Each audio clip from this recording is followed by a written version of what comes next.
Good morning and welcome to Arkansas Children's. I am Rebecca Brockman and I am joined today with Rebecca Atcherson, and she is an audiologist here at Arkansas Children's. She's going to share her personal connection that she has to the field in just a minute, but we're going to talk about challenges that our patients have with masks. We know that the CDC recommends everyone over the age of 2 wear a mask, and for most people that is no problem and we don't give it a second thought, but there is a patient population that it impacts, and so we want to see what the audiologists and their team are doing for our patients. So Rebecca, welcome. If you could first just tell us a little bit about yourself, how you came to Arkansas Children's, and how your team takes care of patients. Okay. So this is my 10th year at Arkansas Children's Hospital, and I just love working with families and kids, and that's just kind of what drew me here. I was actually here as a student and got to experience it back in 2003, and I just loved it, and I love the team work that you just see, and it's such a team spirit. So I just loved working with the population. My personal connection with audiology is that I actually was diagnosed with hearing loss right before I turned 4 years of age, and I just fell in love with the technology, and I had a great audiologist that impacted me. And so I was actually as an undergrad, and I was looking at the coursework, and I was like, okay, maybe this is something that I can do, and just kind of just took it one thing at a time, and just was like, oh, the technology drew me to the field. The hearing aids, the cochlear implants, even the BAHAs that we see out there, the amplification, and just how much it's changed. I've been in the field 16 years now. So that's what drew me. And and sometimes I talk about my hearing loss. I don't always talk about it with families, but if I need to, I will.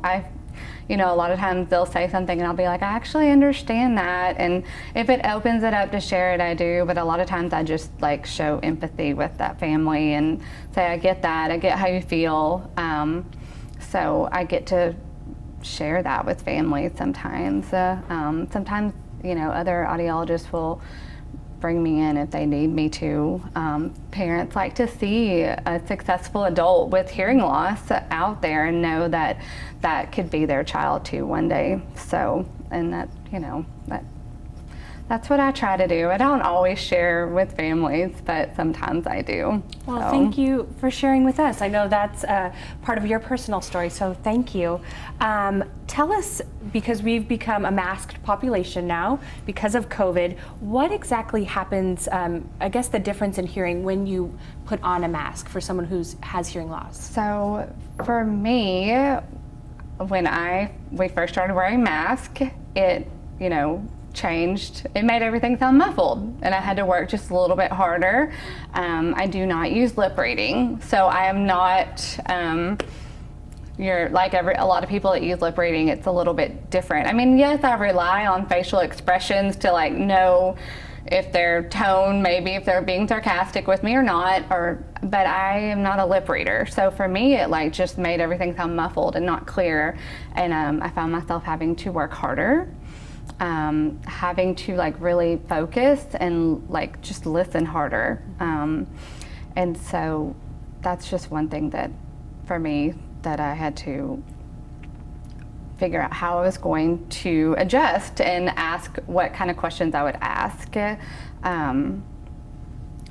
And you brought a couple face masks with you. I did. Tell us about the one with the clear insert. I've seen some of this on social media. How does this help? And are there anything that you add to it to make it work better? So this has the clear panel. So this allows our patients to see our facial expressions and our lips if they are lip reading. Like patients that use ASL to communicate, this can help them see our facial expressions and read lips if they need to. Now this clear panel fogs up, and it can make it just very foggy, so then you can't see it, what's being said.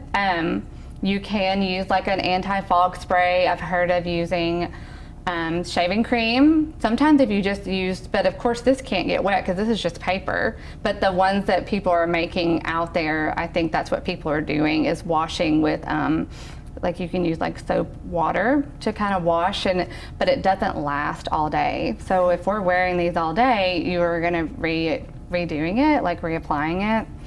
So I mean, it makes it muffled. I think we like measured it and it was like, it makes it muffled and not as clear. So you're still blocking the sound from getting through. So. And then what is this, the little S that you brought? How does that help? So, wear hearing aids on my ears, and so the masks that we use to see our patients go behind our ears. So this is something that I used for me.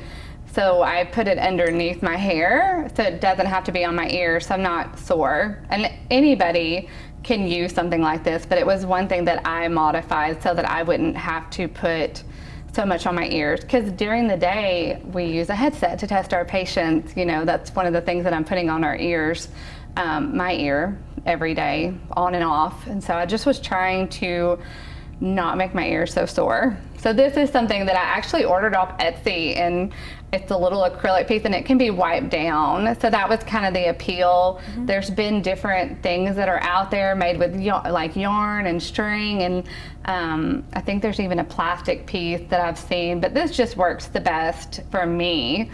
But that's what because I'm always like researching how I can modify for myself, and I found this on Etsy, and I ordered a bunch. I have another colleague that wanted some because she has a hard time with the strings as well that go around the ear. So yeah, it's just an acrylic piece. So for that, these are all very interesting modifications, and good to know. Yeah. Good for our parents who are watching. What are some other advice or tips do you have for parents with children who have hearing loss when it comes to masks? Like wearing the masks themselves? Mm-hmm. Well, they can use something like this to help get it off the ears. If that's something that makes it challenging for them to wear it.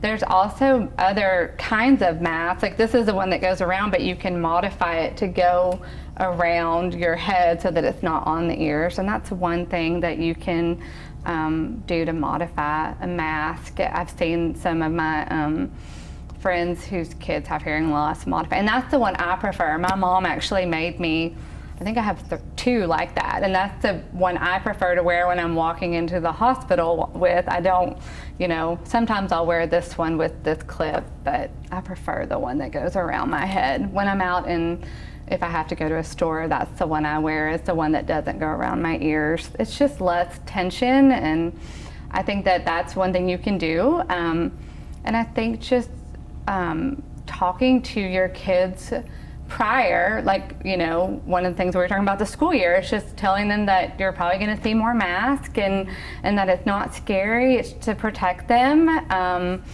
so that we can, and to protect everyone right now, because we're just trying to get the numbers to go down. So that, using the language that is going to be kid friendly, obviously, but just we're trying to protect everybody from this, and just explaining that beforehand. I know there are some books out there that I think UAMS put one out, and I don't know where it came from, but there was a link that we have shared with each other in our department. And there's like a little story, that you can, and I know that there's some things out there that you can use to share with your kids. Excellent. Yeah. I think if you do have a question, please leave it below, and we'll make sure that Rebecca gets your questions. In closing, Rebecca, May was Better Hearing and Speech Month. Mm-hmm. So if a parent who is watching is concerned that their child might have a hearing loss, what are some of the steps they should do next to come and see the experts here? So they would have to start with their pediatrician, obviously, and express their concerns there. Like if they're worried that they're not talking, or the big one is if they're not talking, or if they feel like they're just not hearing them.